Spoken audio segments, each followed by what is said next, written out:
BNCC Bangladesh national cadet corps এরা ছাত্র, তাদেরকে নির্বাচনী কাজে যুক্ত করার একটা কথা হচ্ছিল। ইতিহাসে প্রথমবারের মতো এই সিদ্ধান্ত নেওয়ার কথা আমরা শুনেছি।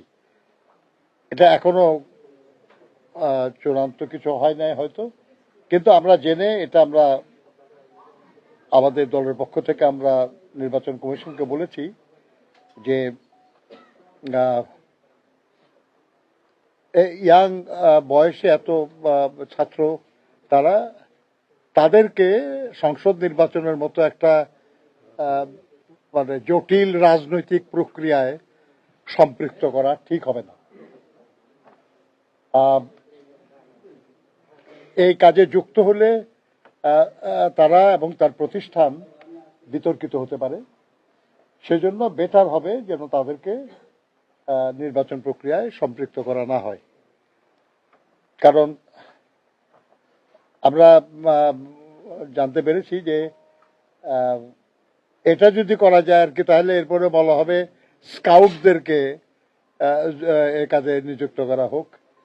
এর কতদিন পরে আবার হয়তো বলা হবে আর কি যে গার্লস গাইডকে যুক্ত করা হোক। তা আমরা মনে করি যেটা সেটা হলো আইন শৃঙ্খলা রক্ষাকারী বলে আইনে যাদেরকে উল্লেখ আছে, তাদেরকেই নির্বাচনের কাজে রাখা উচিত। তারা আমাদের কথার যৌক্তিকতা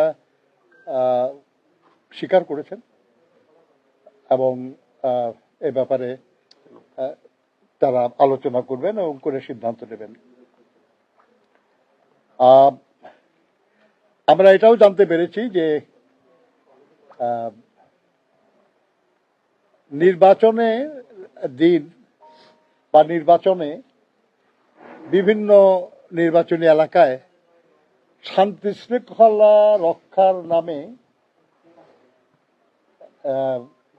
একটা করে শান্তি কমিটি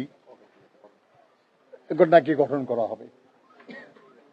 আলোচনা শুনেছি আমরা আর কি। এক নম্বর তো শান্তি কমিটির শব্দটাই আমাদের কাছে খুব অপ্রিয় শব্দ, যদিও আমরা শান্তিবাদী মানুষ। নির্বাচন কমিশন বলেছেন এ সম্পর্কে তাদের কিছু জানা নাই, তারা এই ধরনের কোনো কমিটি করার ব্যাপারে কোনো সিদ্ধান্ত নেন নাই।